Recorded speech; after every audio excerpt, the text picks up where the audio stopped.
Hi there once again. Thanks for joining us. This is Leading Edge. I'm your host, Jeff Smith. Over the last few weeks, we've been talking a lot about Toledo's business climate and the frustration that many small business owners say they feel. We've heard about the lack of risk capital. We've also heard about unanswered emails, and we've heard concerns that opportunity isn't flowing the way it should be. But those shows have triggered conversations. And I had one this week just up the road in Monroe. Dahm is the founder of Vital Tech Services. She, in a relatively short amount of time, built a multi-million-dollar technology company with fewer than 10 employees and landed clients like Ford and DTE. She reached out after watching our recent conversation, and she said something that stopped me cold. She said, "Toledo doesn't lack opportunity. It lacks connection." So this week, I wanted you to meet Jean if you don't know her already. I want you to know her business, and I want you to know the secret to her success. Initially, my company did strictly CAD work. We just worked on engineered drawings. And then we started to see where CAD was going into 3D. What does that mean? I'm sorry, CAD. CAD, it is like, you think blueprints? Okay. Yeah, that's basically what we did for DTE, for the energy sector. And so we, as they change infrastructure, those drawings have to change so they can do maintenance and do it safely. So that's what we did. And we did a lot of that for the plants. Definitely not a huge business at that point. But we saw an opportunity, we saw a need, and we saw problems we could solve with evolving technology. And so we put ourselves out there and we, stormed the castle. We met with directors. We used our relationships that we had to say, hey, look at this, look at this, look at this. Let me go to something real quick, because one thing that was fascinating in our back and forth on LinkedIn was you going into that elevator pitch and being able to convince a company, a DTE, a Ford, for some of the ears of small businesses in Toledo, what is the secret to that success? So it really comes together when you have... Because how are they going to take your word, yes. somebody who's just kicking the tires on this, to say, right, you have problems, I know how to fix them? Probably because they saw me fix other problems they had along the way. And they knew that I was someone of interesting capability. I had already built a reputation. I've saved a couple large projects that had come through that were struggling between, some very large companies and DTE as a supplier. There were some issues, and I was able to come in and resolve them. So they knew that I had some capabilities, but they also, I did little pilot projects. Kevin Cease is now a director at DTE Vantage, and we were aligned with him, and he is a visionary. He's a brilliant man. So when you can align someone who has a vision with a visionary who can see where that technology is going to take him, he got it, and those people are rare. I will tell you, they are rare. But you just keep looking and you keep knocking until you come across them. I don't know how many no's you get, before you get the yes and you find that person. And that relationship, he made no bones about it. You have to deliver for me because, his reputation was on the line when he brought us in for Ford. So it was a lot of vetting. It wasn't a one-day decision by any means. It went on for probably a year. Can you do this? Can you do that? And then when we got to where DTE said yes, we still had to get to Ford. And now we're again, we entered into a multi-billion-dollar industry of digital twin technology. My competitors are GE, Siemens, IBM, Dassault. The thought that a small Monroe-based women-owned business by nurses would take over an engineering field, was basically massive hurdles. And, yeah, absolutely. You said to me the big change doesn't start with buzzwords or grant money. It starts with pain. What did you mean by that? Pain. It starts with the slamming of doors. That's where your education begins. You know, a lot of people are going to say no, or they're going to help you refine the vision. Really, that's what they do. They help steer the course that you need to go in. You know, if you believe you're onto something, and you've sat down and you've vetted it, and you've gotten into the trenches of the people that are going to use the technology. That is core at everything we develop. We have to understand how they're using it. I'm not an engineer. I'm not a plant operator by any means. I'm not a maintenance worker, but I need to understand how I can help them. So, how did you know the infrastructure you guys needed in order to make this thing happen? Like, So actually, you don't just go to Best Buy and say, "Hey, give me that MacBook, give me that HP printer." yeah. So my son is also a nurse, associate's degree, self-taught programmer, very gifted. He began just programming games on the side. And that transitioned into what we now use as our 3D models of powerhouses. So it's a little bit intricate, and there's a lot to know there. But it comes with a huge understanding of technology and how it works. And my sons back in 2000 wanted to start a business, and I helped them start a technology company, which today is thriving. So we had that we built off of. Everything gets you to the next level. They How have a many gate. how many tech startups exist in Monroe? Because Oh, here's the thing I keep hearing, right? mhm, And I heard it from Chris. You heard it from Chris last week during my interview, and yeah, he said if I took the Toledo Tech Loft, this yeah, incubator, right? If I yep. took that to Cleveland, if I took it to Columbus, I'd be hugely successful. Why didn't he go to Monroe? Yeah. I think because we really kind of lay below the radar. Um, there are some people doing incredible stuff here that have huge businesses that no one knows about, because the business we do is not in Monroe, right? We travel, all over the country for our business. All right, stay right there. When we come back, how a small Monroe startup convinced companies like Ford and DTE to take them seriously.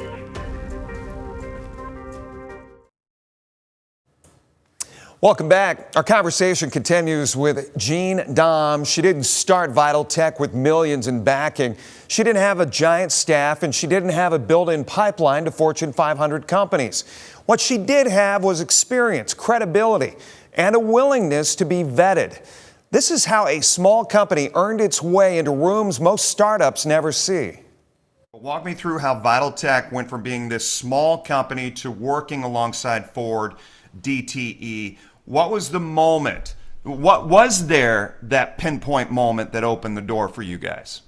So I would have to say a moment that sits with me always is when we were brought in and we were vetted by not only DT but Ford's their gosh, what do I want to say, their technology leadership.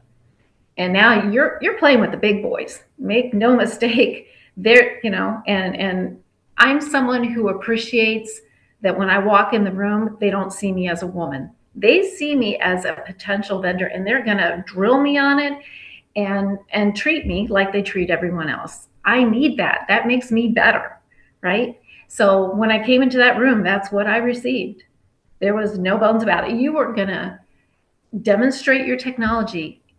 We had to bring in technology that we were working on. They were asking us about augmented reality and stuff that was pushing the envelope. We knew that, but we were developing that on our own. And so when we sat in the room and we were able to demonstrate advanced technology that we were working on, we just saw them go, okay, you're the ones. And later on, I went back and I asked them, whatever possessed you to select a company like us? I mean, this was huge for Ford and DTE. Well, And plus to big for you, and you just wanted some yes, validation, right? yeah, what was it that you saw? And the gentleman from Ford said, the moment you were able to demonstrate what you could do, and it was beyond our capabilities, we knew you were right for us. And it's like, wow, I had no idea we were developing things that they hadn't even gotten to. Because Yeah. you have to remember, like I mentioned to you, large companies cannot move quickly. It takes a committee, it takes funding to get to development of technology. For us, it's an idea that comes to fruition in a moment. We Let, just do it. I want to make it understandable for our viewers as to what you solved. Okay, so the problem we solved that we saw universally throughout the industry is that as technology has been evolving, they've been adding layers of software, different systems, right? Well, now imagine you're going out into the field, you're a maintenance worker, and you need to go work on a pump. Well, that requires you to log into 4 or 5 different systems, right? They're all different vendors, different software. And so what we said was that worker, for him to do his best job, he needs all the information for the job, where the job happens, when the job happens. So we built basically part of the technology is a middleman. They log into it, and behind the scenes, we took all the legacy software systems that were already in place and we brought them into an easy user interface. So he could click on a pump, and in there would be everything he needed to do his job. Here's the work order, here's the electrical diagram, here's the PNID, which is the plumbing that talks about all the piping. Here's actual live data telling you the pressure inside that pump. So for him, a job that maybe one time took 2 people to do, it drove such great efficiency because now he could make adjustments to the valve while he's looking at live data instead of being on the phone with an operator saying, okay, what's the pressure at now? So they instantly got it when they saw the driving of the efficiency of man hours. A lot of things that were brought up the last 2 weeks on Leading Edge were: one, getting risk capital invested in Toledo. Two, it was that Chris called out some organizations being reliant on organizations. He mentioned the Chamber of Commerce in the city of Toledo. I'm not hearing that from you. I'm No. not hearing I need to be reliant on others. So is that a wake-up moment, you think, for the small business community? Absolutely, absolutely. Because like them, I took that path. I went to, the SBA. I checked out SCORE. I had advisors. I looked at U of M for programs. I looked for advanced education. I looked everywhere. I went to, what was it? I worked with grant writers because you always hear grants, right, from the government or small business. For me, that was entirely a waste of time. You Years. said you said you wrote a check back to an organization. Yes, right back to them. Because what I didn't need was a loan. I needed an opportunity. I needed you to pay me to do my work. And that's not what I was getting. That's what's so phenomenal about a pilot project. You are being paid to work, to hand over that technology. So that is at the core of funding small business. Really, I absolutely believe that. At least for me, that was my path. A loan is going to get you what? So far, that's not getting you customers, is it? No, it's not opening the doors you need open. Like I had mentioned, DTE had asked me to become a certified woman-owned business because it was part of their drive to do work with business. I had no idea what that was at the time, but I did it. And so I would hear when I would go there and I would sit at these tables with all these women, they're like, are you getting any business from this? Are you? Nobody was getting business from that organization, but they all tout, all these organizations say it's an opportunity for you to get business and we're going to help you. And there's buyers there that you meet and stuff. Never, not ever, not once did I get a customer from any of those things. I went to so many programs. And I'm not saying they're a waste. I learned something, absolutely, and it got me to where I am. And coming up in our next segment, why Jean says chasing grants and sending emails may be the wrong play. We're talking with a local business owner this week, and I want you to stick around for the piece of advice that may be hard to hear. What were you agreeing with? What were you saying wrong route? Yeah, I was just seeing my struggle through his eyes. Everything I had done that did not lead to where I needed to be, and I get it. And I think some people don't realize that, like he said, he was sending out email after email and he's not even getting a response. I can tell you that doesn't work. I can tell you. I mean, I look at my inbox and you probably do too. Oh my God, the things that come through my inbox. Everybody wants to buy my business. Everybody wants to sell me services. That is not going to, probably not the path that he needs to be in. We air this first on a Sunday. Yeah. Monday morning, he goes into the office. What is anybody's roadmap? If they're looking to turn things around in 2026, what's Yes. your advice? Gene, what is your advice? So my advice is to step back and take a look at your relationships. It's all about relationships, every bit of it. And like for me, I had built all these relationships within DTE. And actually, it was a director that I had approached when I wanted to first start my CAD company. And he told me how it was going to be. Listen, you make a mistake on one of these drawings and people can die. Are you willing to accept that? And I said, I come from the medical field. That's my life, right?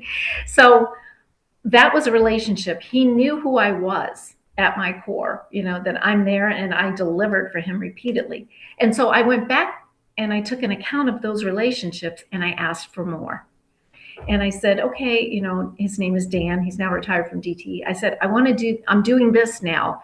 Do you know of anybody? Can you introduce me to anyone that this may benefit? And that was the pivotal moment when he introduced me to Kevin Cease, because Kevin Cease worked under him and he was also mentoring Kevin Cease. And he said, listen, you two think a lot alike. You need to be, you need to talk.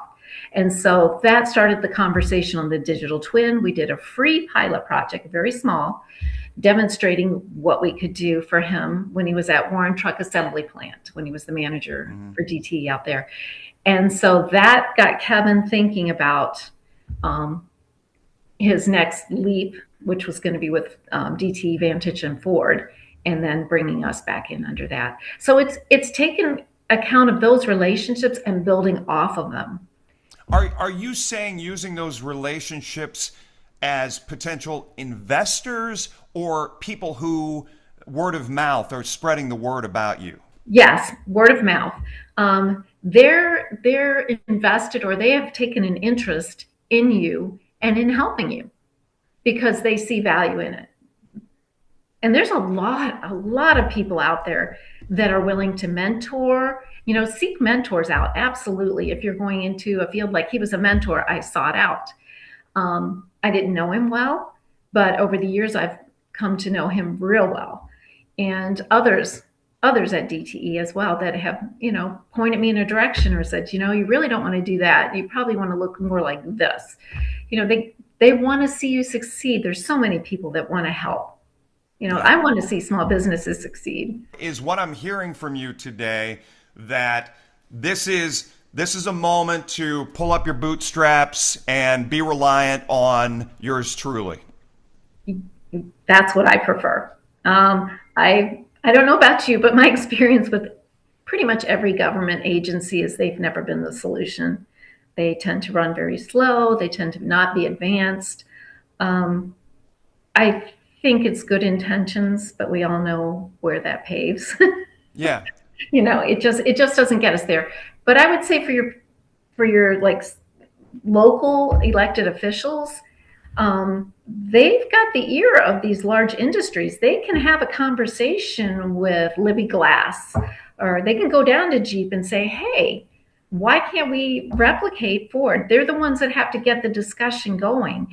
And, they're paid to help the people. And I think they would enjoy, having that discussion and then bring in these small businesses and put them together and see if they can replicate the pilot projects. Because that's truly what what small businesses need. How do you fix the situation, this cloud that seems to be hanging over some of the tech industry here in town? Yeah, definitely step away from whatever you're doing because you've proven that that doesn't work, right? And start anew. Find people that are buying into a different solution. And like I said, maybe it starts with your city council, but it's not at a city council meeting. It's having that discussion with them, building that relationship. Who do you know? And then start working with. You have to find the right people within those large industries. The people that are looking at solving problems that they're having. And believe me, they've got problems. What is the one mistake you would say cities make when they try to support innovation? Gosh, there's more than one answer on that. I would say they probably don't spend time in the trenches, and you've got to spend time in the trenches. You've got to spend time with small businesses, living with them daily, and then spend time with that large company. And I think if you do that, if you immerse yourself in those worlds, the solutions are going to come to you. Gotcha. The path is going to start to reveal itself. Boy, Jane, we appreciate your time. A final word right after this. Just a reminder before we let you go, if you want to reach the show, just send us an email. It's Leading Edge, all one word, at WTOL.com. Thank you so much for spending some time with us. Until next time, listen, learn, and lead.